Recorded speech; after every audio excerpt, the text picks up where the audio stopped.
नमस्कार दोस्तों, स्वागत है आपका जरधारी क्लासेज में। दोस्तों आज है हमारा उत्तराखंड आर्थिक सर्वेक्षण 2025-26 का पार्ट 2। तो एक पार्ट हम पहले ला चुके हैं और ये आज लास्ट पार्ट है और आपका पूरा हो जाएगा आज उत्तराखंड आर्थिक सर्वेक्षण 2025-26।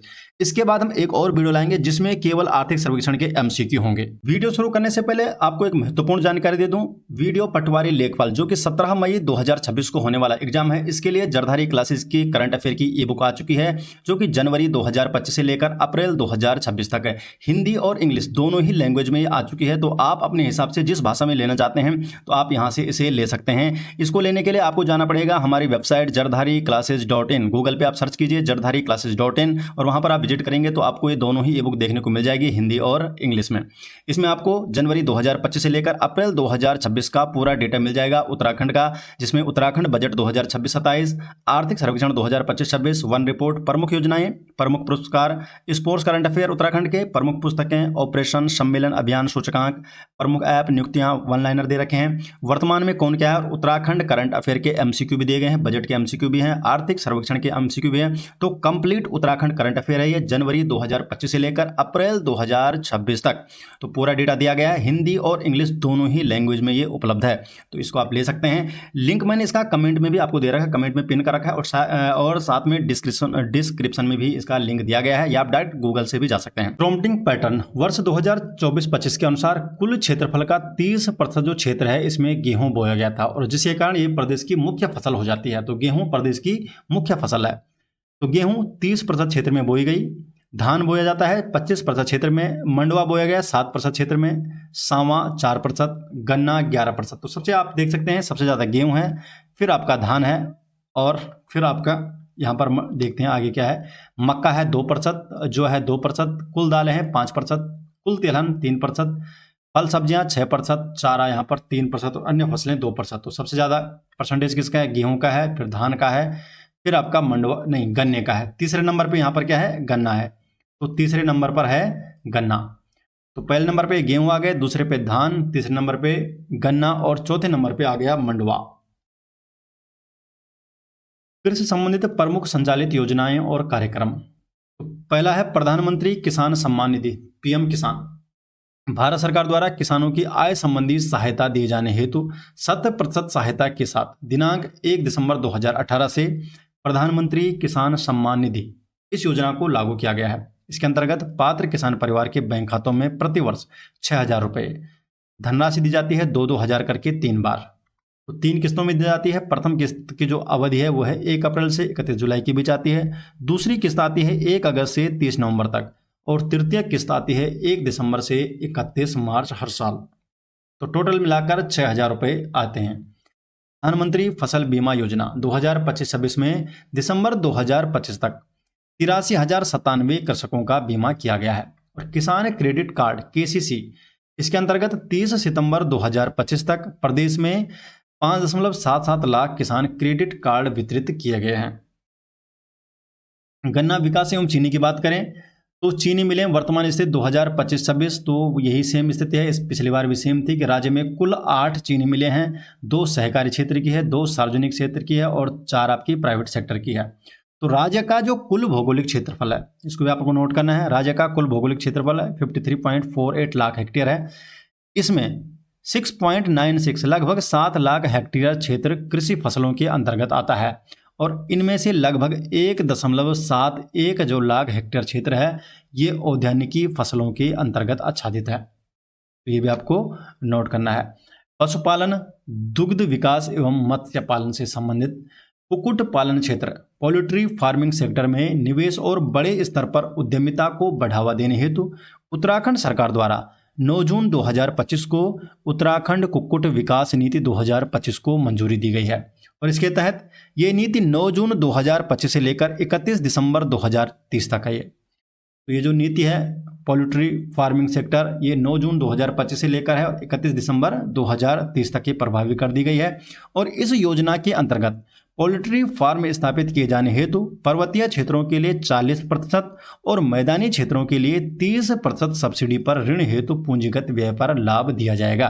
तो आपको नोट करना है 40% है पर्वतीय क्षेत्र के लिए और मैदानी क्षेत्र के लिए है 30% की सब्सिडी।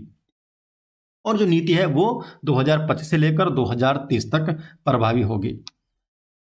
महिला डेयरी विकास योजना के अंतर्गत वित्तीय वर्ष 2025-26 में 496.94 लगभग 500 लाख के लगभग रिलीज फंड को 2025 तक ये पूरी की पूरी धनराशि व्यय कर दी गई है, अर्थात पूरी की पूरी 100% इसका उपयोग किया गया है महिला डेयरी विकास योजना के अंतर्गत। तो इसलिए इंपॉर्टेंट हो जाता है। राज्य के पर्वतीय क्षेत्र में पलायन रोकने हेतु ट्राउट मत्स्य उत्पादन को बढ़ावा देने हेतु वर्ष 2025-26 में ट्राउट प्रोत्साहन योजना कुल लागत है 170 करोड़ ये प्रारंभ की गई है। ट्राउट प्रोत्साहन योजना 2025-26 ये एक नई योजना है, तो इसलिए इंपॉर्टेंट हो जाती है। 2025-26 के लिए ट्राउट मत्स्य उत्पादन को बढ़ावा देने के लिए ट्राउट प्रोत्साहन योजना शुरू की गई है, जिसकी लागत है 170 करोड़ रुपए। और भारत सरकार के कार्यक्रम प्रधानमंत्री मत्स्य संपदा योजना के अंतर्गत 2 जलाशयों में मॉडर्न फिश लैंडिंग सेंटर। देखिए यहाँ पर आप बात आ रही है मॉडर्न फिश लैंडिंग सेंटर। देखिए ये क्या होता है, जो फिश लैंडिंग सेंटर होते हैं ये वैज्ञानिक तरीके से स्टोर किया जाता है। इनको कोई ऐसा स्थान जहां पर वैज्ञानिक तरीके से मछलियों को स्टोर किया जा सके ताकि वे खराब ना हो सके और बाजार में भेजने से पहले वो खराब ना हो सके। तो इसके लिए मॉडर्न फिश लैंडिंग सेंटर 2 जलाशयों में मॉडर्न फिश लैंडिंग सेंटर की स्थापना की जा रही है। जलाशयों में अतिरिक्त मत्स्य उत्पादन प्राप्त करने हेतु जनपद उधम सिंह नगर के बौर एवं हरिपुरा जलाशय में 100 केज स्थापित किए गए हैं। वन विभाग द्वारा फॉरेस्ट फायर उत्तराखंड एप्लीकेशन विकसित किया गया है और इस ऐप से वनाग्नि की घटनाओं अलर्ट की real time monitoring, response time की मॉनिटरिंग केंद्रीय डैशबोर्ड के माध्यम से किया जाता है। स्वाभूमि ऐप, इस ऐप से संपत्ति की जियो टैगिंग की जा रही है। स्वाभूमि ऐप के कई बार किसी ऐप के बारे में पूछ जाता है। इसमें इसे स्वामित्व सत्यापन के लिए शहरी विकास, पेयजल, ऊर्जा और राजस्व विभाग के साथ एकीकृत किया गया है। ई नकल पंजीकृत लेख पत्रों की सत्यापित प्रतियां ऑनलाइन उपलब्ध कराई जा रही है। केंद्रीय अभिलेखागार जो सेंट्रल आर्काइव है पुराने अभिलेखों को सुरक्षित रखने के लिए राज्य के 4 जनपदों देहरादून, हरिद्वार, उधम सिंह नगर और नैनीताल में अत्याधुनिक केंद्रीय अभिलेखागार बनाए जा रहे हैं। तो ये भी इंपॉर्टेंट है कि 4 जनपदों में कौन कौन जनपद है, देहरादून, हरिद्वार, उधम सिंह नगर और नैनीताल। तो यहाँ पर सेंट्रल आर्काइव बनाए जा रहे हैं, अत्याधुनिक केंद्रीय अभिलेखागार। नक्शा प्रोजेक्ट के अंतर्गत भारत सरकार द्वारा राज्य के 4 नगर निकायों को चिन्हित किया गया है। पायलट प्रोजेक्ट के लिए 4 नगर निकायों को चिन्हित किया गया है। नक्शा प्रोजेक्ट के अंतर्गत कौन कौन से 4 नगर निकाय हैं ये?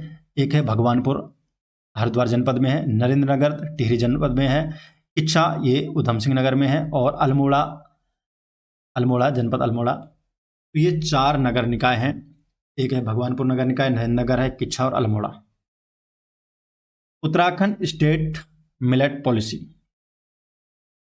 भारत सरकार के प्रस्ताव पर संयुक्त राष्ट्र संघ द्वारा वर्ष 2023-24 को अंतर्राष्ट्रीय मिलेट वर्ष मनाया गया था और मंडवा, सांवा इन्हें पौष्टिक अनाज घोषित किया गया था। ये योजना राज्य के कुल 68 विकास खंडों में 2 चरणों में लागू की जाएगी।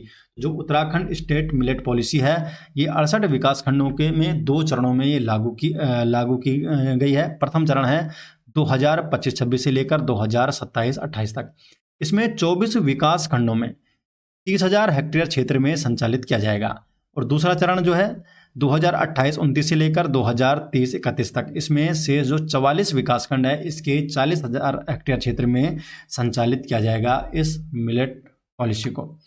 उत्तराखंड महक क्रांति के अंतर्गत राज्य में सुगंधित पौधों की खेती को बढ़ावा देने के लिए 7 जनपदों में, इसमें आ गए पिथौरागढ़, चंपावत, अल्मोड़ा, चमोली, पौड़ी, हरिद्वार और उधम सिंह नगर में एरोमा वैली विकसित की जा रही है। तो जो उत्तराखंड महक क्रांति है इसके अंतर्गत 7 जनपदों में एरोमा वैली विकसित की जा रही है।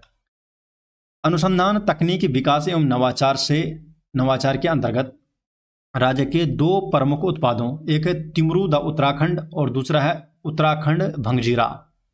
इसको जीआई पंजीकरण के लिए आवेदन किया जा चुका है। एक है टिमरू जिसको बोलते हैं, और उत्तराखंड का भंगजीरा जैसे आपकी राई के बीज हो गए उसी टाइप के होते हैं खाने के लिए भंगजीरा। तो इसको आवेदन किया जा चुका है। कुंजा क्या होता है, इस पर शोध किया गया। कुंजा में इसके तेल की एंटी डैंड्रफ एक्टिविटी एक्टिविटी के व्यावसायिक उपयोग के निर्माण प्रक्रिया हेतु भारतीय पेटेंट कार्यालय में आवेदन किया गया है। ऊर्जा के लिए, दालचीनी के लिए, तो दालचीनी शोध से संबंधित दालचीनी के तत्वों के आधार पर एक एंटी ओबेसिटी कैप्सूल फॉर्मुलेशन विकसित कर पेटेंट हेतु आवेदन किया गया है, जो कि प्रकाशित भी हो चुका है दालचीनी के लिए। ठीक है, तो दालचीनी हो गया, कुंजा हो गया, 2 उत्पाद है तिमरुद्दी उत्तराखंड भंगजीरा, इनको जीआई टैग के लिए आवेदन किया जा चुका है। परफ्यूमरी प्रयोगशाला, मानव संसाधन विकास के तहत कैप की परफ्यूमरी प्रयोगशाला में व्यावसायिक प्रशिक्षण कार्यक्रम शुरू कर दिए गए हैं। लेमन ग्रास की जो नई प्रजाति है, सुगंध पौधा केंद्र सेलाकुई देहरादून द्वारा लेमन ग्रास की एक उन्नत प्रजाति विकसित की गई है, जिसका विमोचन 13 दिसंबर 2025 को मुख्यमंत्री द्वारा किया गया था। पर्यटन विकास हेतु क्षेत्रीय वर्गीकरण, अब बात करते हैं पर्यटन विकास हेतु क्षेत्रीय वर्गीकरण 3 कैटेगरी में यहाँ पर बांटा गया है, कैटेगरी ए, कैटेगरी बी और कैटेगरी सी। देखिए कैटेगरी ए में कौन कौन से डिस्ट्रिक्ट हैं, कौन कौन सा क्षेत्र है। हरिद्वार है, नैनीताल और उधम सिंह नगर जिलों का संपूर्ण क्षेत्र कैटेगरी में आ जाता है।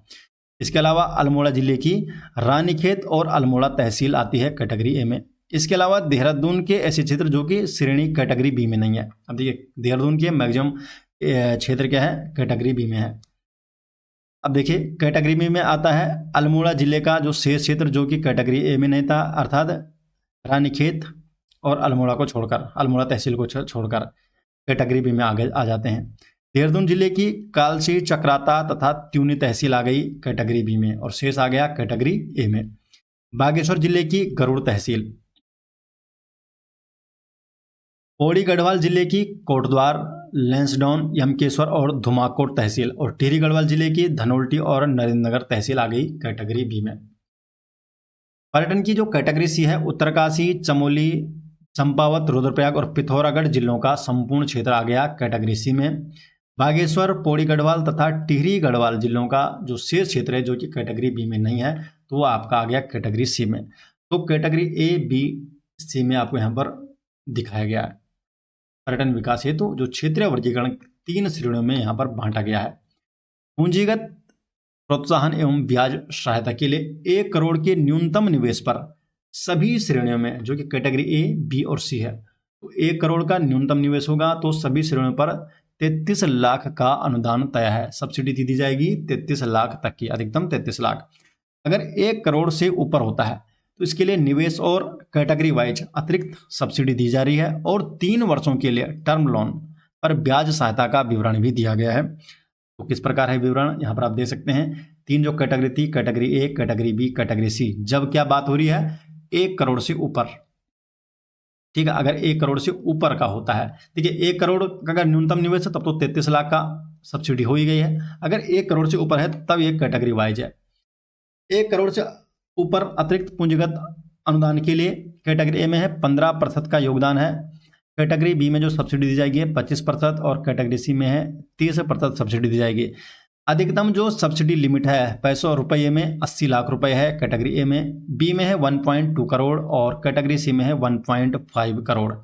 ब्याज सहायता की बात करें 3 वर्ष तक ब्याज सहायता दी जाएगी। कैटेगरी ए में 3%, बी में भी 3, सी में भी 3, तो तीनों में जो ब्याज सहायता है 3 वर्ष की 3% दी जाएगी। लेकिन अधिकतम ब्याज सहायता जो प्रतिवर्ष है कैटेगरी ए में हो जाएगी 4 लाख, कैटेगरी बी में है 5 लाख और कैटेगरी सी में है अधिकतम दी जाएगी प्रतिवर्ष जो सहायता 6 लाख रुपए की।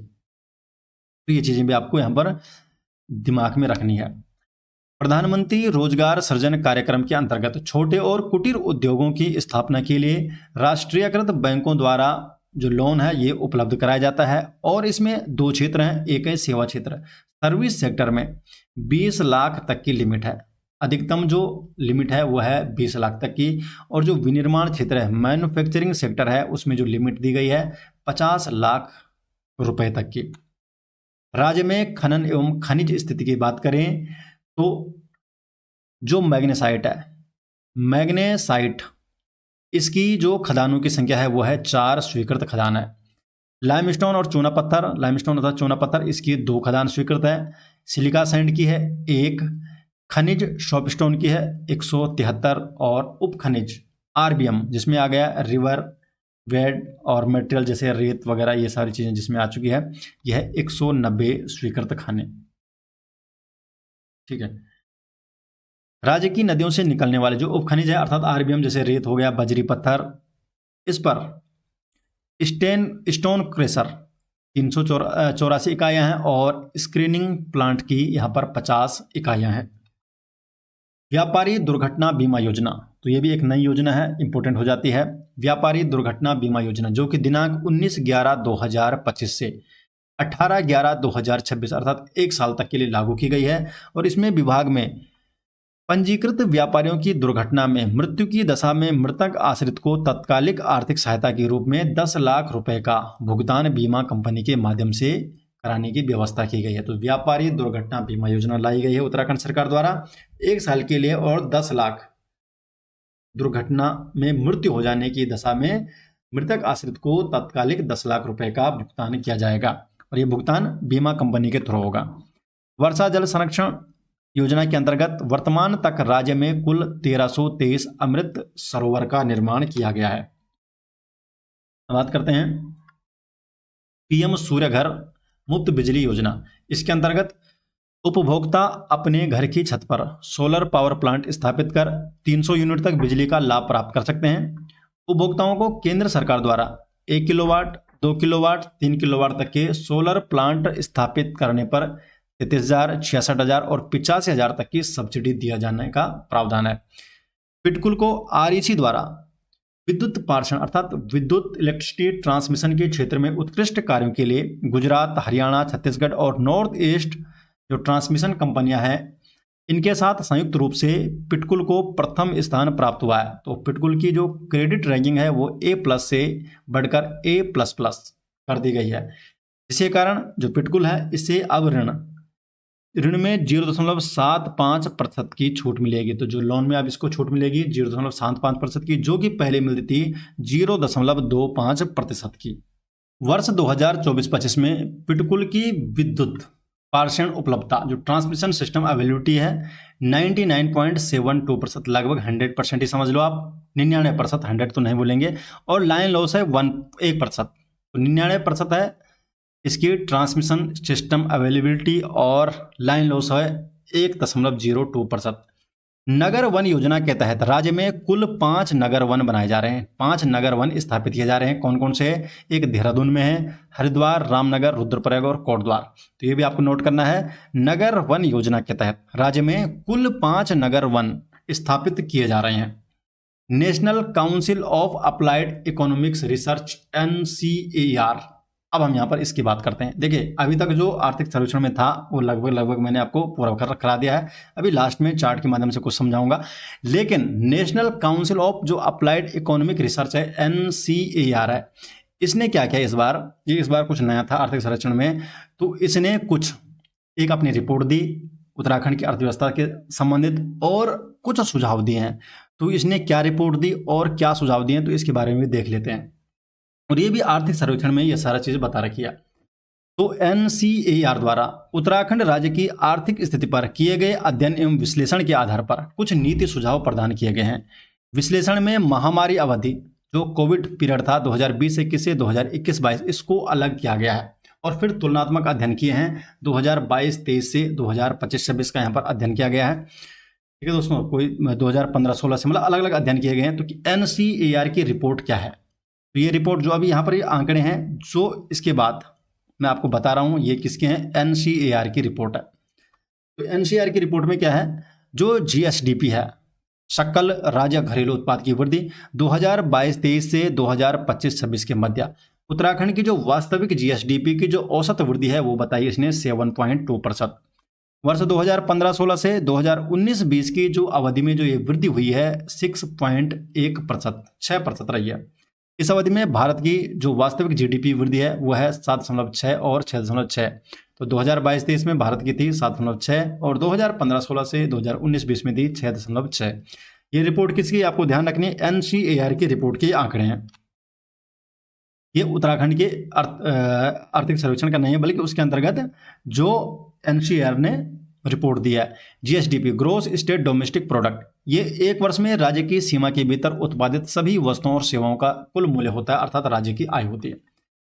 प्रति व्यक्ति आय वृद्धि के बारे में क्या बताया इस रिपोर्ट में, तो 2022-23 से 2025-26 के दौरान वास्तविक प्रति व्यक्ति जीएसडीपी जो वृद्धि हुई है 6.1% रही है, और पूर्व अवधि 2015-16 से 2019-20 में ये 4.8% की रही है। क्षेत्रीय योगदान की बात करें तो 2022-23 से 2025-26 के मध्य राज्य की आर्थिक वृद्धि में जो प्रमुख योगदान करता है, प्रमुख योगदान करने वाले जो क्षेत्र हैं, तो पहले नंबर पे आता है विनिर्माण, दूसरे पे है व्यापार, मरम्मत, होटल एवं रेस्टोरेंट, और तीसरे पे है निर्माण क्षेत्र।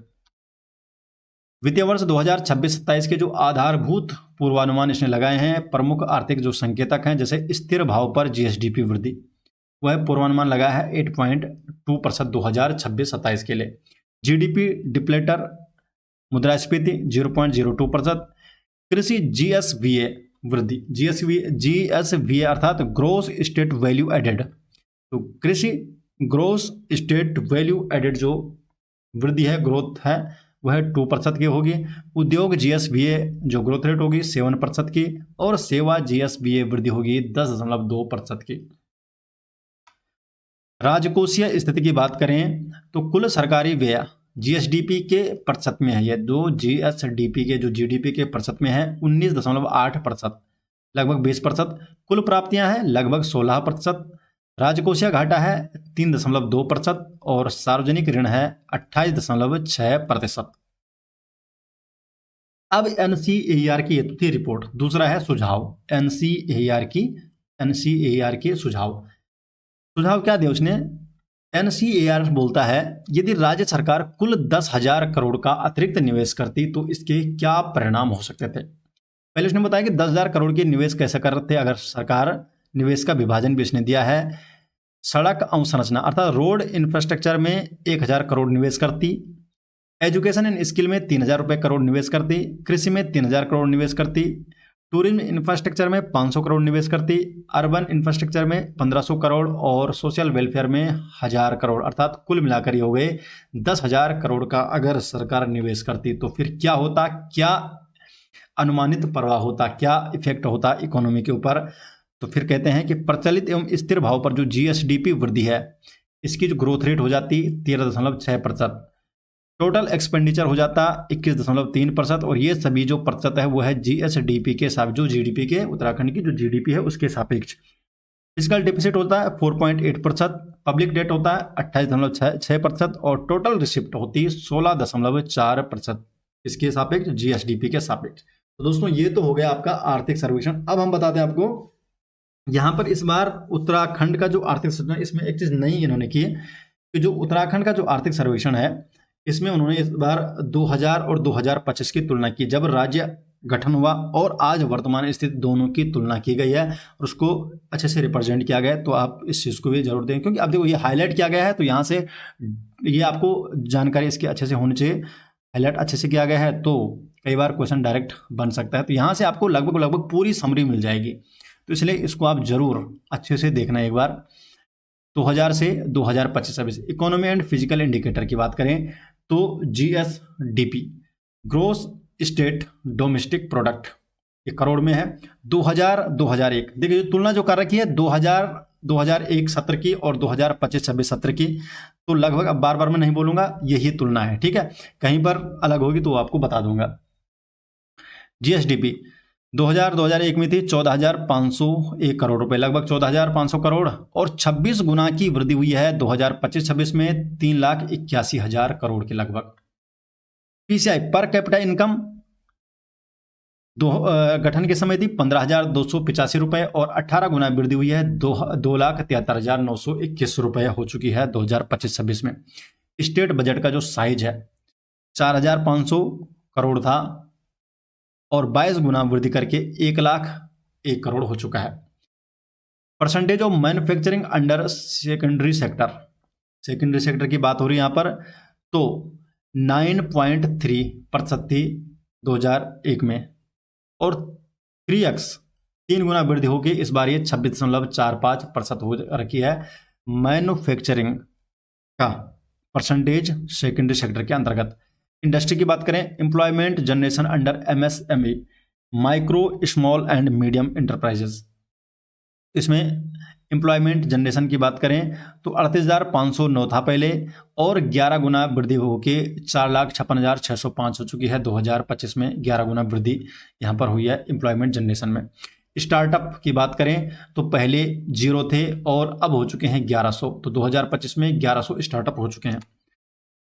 नंबर ऑफ लार्ज इंडस्ट्री की बात करें तो पहले थी 39 और 3 गुना वृद्धि करके 107 हो चुकी है इस बार। और employment generation under large scale industry, इसके अंतर्गत जो एम्प्लॉयमेंट जनरेशन हुआ 2001 में 29,000 थे और 1.4 इंक्रीज होकर 1.4 गुना 40,837।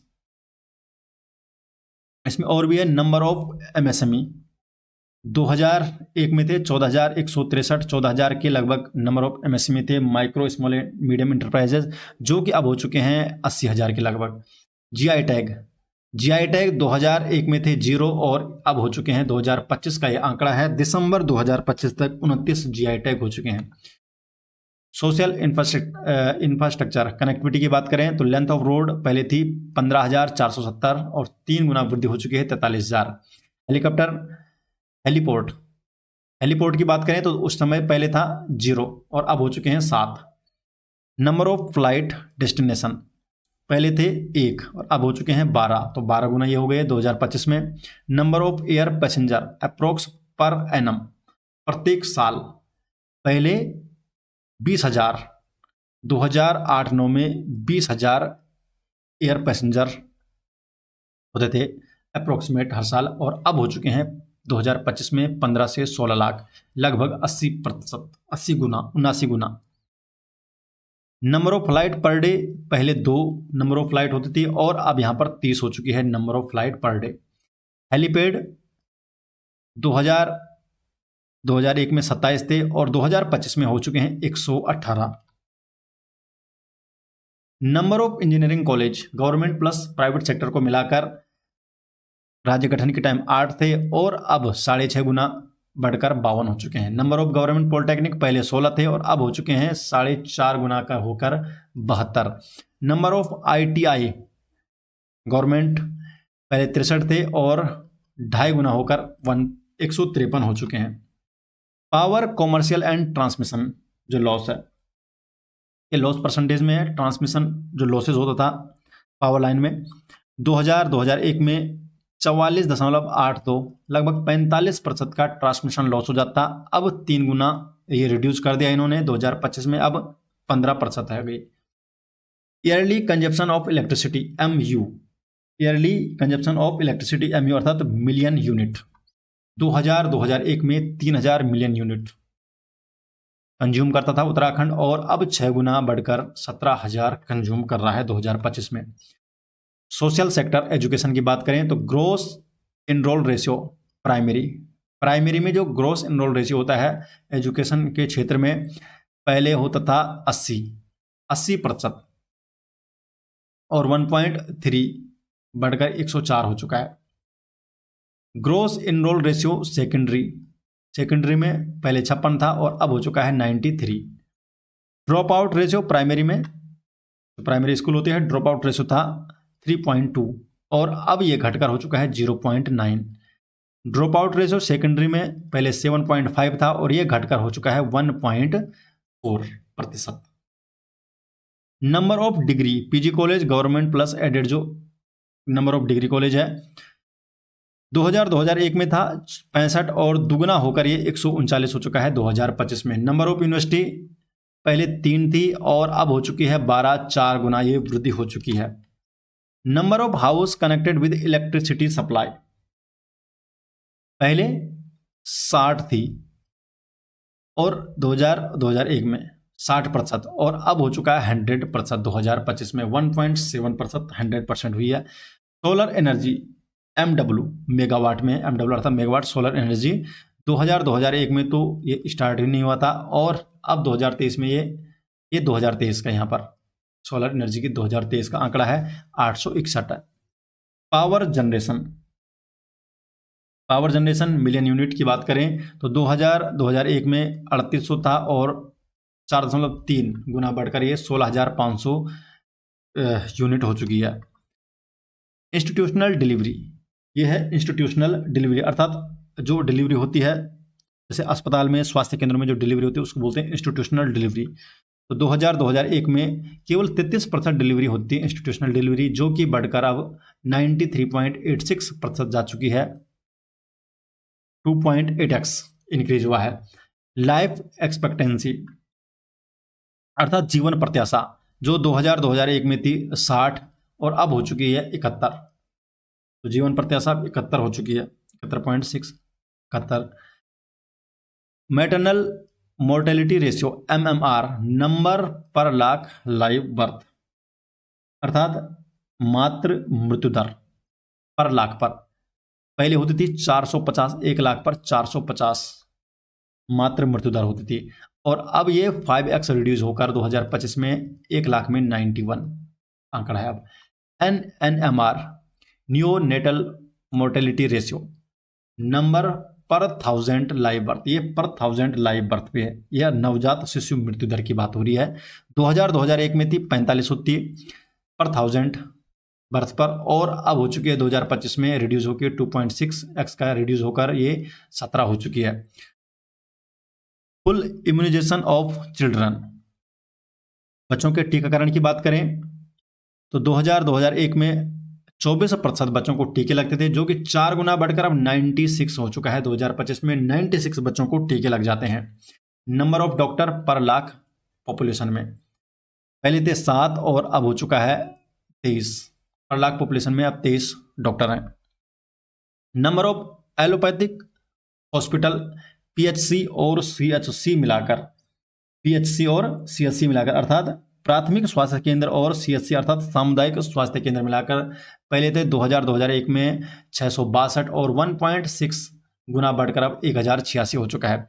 नंबर ऑफ मेडिकल कॉलेज, पहले थे 1 और अब हो चुके हैं 9, तो 2025 में नंबर ऑफ मेडिकल कॉलेज 9 हो चुके हैं। एग्रीकल्चर एंड अलाइड में fish production ton per year कितने टन, 2001 में 1000 टन होता था पर साल, और अब हो चुका है 10 गुना 10,000, 10,500 ton per year fish production होता है। मशरूम प्रोडक्शन की बात करें तो 2001 में 500 होता था मिलियन टन, और तो 54 गुना, ये 54 गुना बढ़ा है, 54 गुना बढ़ा है। कितना हो चुका है अब 2025 में, कितने मिलियन टन, 27,390 मशरूम प्रोडक्शन होता है। Productivity of food grain rice and wheat, quintal per hectare की बात हो रही है। 2001 में 17 क्विंटल पर हेक्टेयर में होता था, और 1.7x इंक्रीज होकर ये 2025 में 29 क्विंटल पर हेक्टेयर होता है। मेडिसिनल एंड एरोमेटिक प्लांट्स की बात करें तो 2001 में 100 और 100x इंक्रीज होकर ये 2025 में 10,000 हो चुका है। मिल्क प्रोडक्शन लाख केजी पर डे, पहले होता था 29.2 और ये 1.8 गुना बढ़कर ये अब 52 हो चुका है। फ्रूट प्रोडक्टिविटी की बात करें मिलियन टन पर हेक्टेयर पे, तो पहले 1.82 होता था 2001 में, और 2.5 गुना बढ़कर ये 4.52 हो चुका है। Apple productivity MT per hectare, पहले 1.14 और अब ये 3.3 गुना बढ़कर 3.77 हो चुका है। फ्लावर्स प्रोडक्शन, ये भी हेक्टेयर की बात करें तो 278 फ्लावर प्रोडक्शन होता था हेक्टेयर में, और अब बढ़कर ये 644 हो चुका है 2025 में। फॉरेस्ट वाइल्ड लाइफ में जो लेपर्ड है 2001 में थी इनकी संख्या 2023, और 2022 में संख्या बढ़कर हो चुकी है 2927, ये आपको नोट रखना है। और टाइगर की बात करें तो 2001 में थी संख्या 178 और 2022 में संख्या हो चुकी है 560। फॉरेस्ट वाइल्ड लाइफ के अंतर्गत एलिफेंट्स, हाथी की जो संख्या थी 2001 में 1507 थी, जो कि बढ़कर हो चुकी है 2022 में 2026 ये बढ़कर हो चुकी है। Uttarakhand rank in SDG index 2018 में थी 10वीं रैंक, 2019 में 9वीं गया, 2021 में 4थी रैंक, और 2024 में केरल के साथ प्रथम रैंक आया संयुक्त रूप से। मल्टी डायमेंशनल पॉवर्टी 2005-6 में थी 40.38 और 5x डिक्रीज होकर ये 2025 का जो आंकड़ा है 6.92। तो दोस्तों ये हो चुका आपका पूरा आर्थिक सर्वेक्षण 2025-26 का। दोस्तों 17 मई 2026 को होने वाले वीडियो पटवारी लेखपाल एग्जाम के लिए जरधारी क्लासेस की उत्तराखंड करंट अफेयर्स की ई बुक आ चुकी है, जिसमें आपको जनवरी 2025 से लेकर अप्रैल 2026 का संपूर्ण उत्तराखंड करंट अफेयर दिया जाएगा। इस ई बुक को लेने के लिए आपको विजिट करना होगा जरधारीclasses.in। तो गूगल पे जाइए, जरधारीclasses.in सर्च कीजिए और आप जब वहां पर जाएंगे तो आपको हिंदी और इंग्लिश दोनों ही लैंग्वेज में ये बुक देखने को मिल जाएंगे। अपने अकॉर्डिंग आप इस ई बुक को ले सकते हैं। इस ई बुक में आपको मिलेगा उत्तराखंड बजट 2026-27, आर्थिक सर्वेक्षण 2025-26, वन रिपोर्ट, प्रमुख योजनाएं, प्रमुख पुरस्कार, स्पोर्ट्स करंट अफेयर, प्रमुख पुस्तकें, प्रमुख ऑपरेशन, सम्मेलन, अभियान, सूचकांक, आर्थिक परिदृश्य, प्रमुख ऐप, नियुक्ति, वन लाइनर, उत्तराखंड में वर्तमान में कौन क्या, उत्तराखंड करंट अफेयर के एमसीक्यू मिलेंगे, सर्वेक्षण के एमसीक्यू, बजट के एमसीक्यू, ये सभी चीजें आपको इस ई बुक में देखने को मिल जाएगी। हिंदी और इंग्लिश दोनों ही लैंग्वेज में ये ई बुक उपलब्ध है। इस ई बुक का लिंक मैंने आपको डिस्क्रिप्शन में दे दिया गया है और साथ में कमेंट में पिन भी कर दिया है, तो यहां से भी आप जा सकते हैं और डायरेक्ट इस ई बुक को ले सकते हैं। आशा करते हैं दोस्तों आपको वीडियो पसंद आई। वीडियो पसंद आती है वीडियो को लाइक कीजिए, अपने अधिक से अधिक दोस्तों के इस वीडियो को शेयर कीजिए। अगर आप चैनल में पहली बार आए हैं तो चैनल को सब्सक्राइब जरूर कीजिए। तो मिलते हैं दोस्तों नेक्स्ट वीडियो के साथ, तब तक के लिए आपका बहुत बहुत धन्यवाद।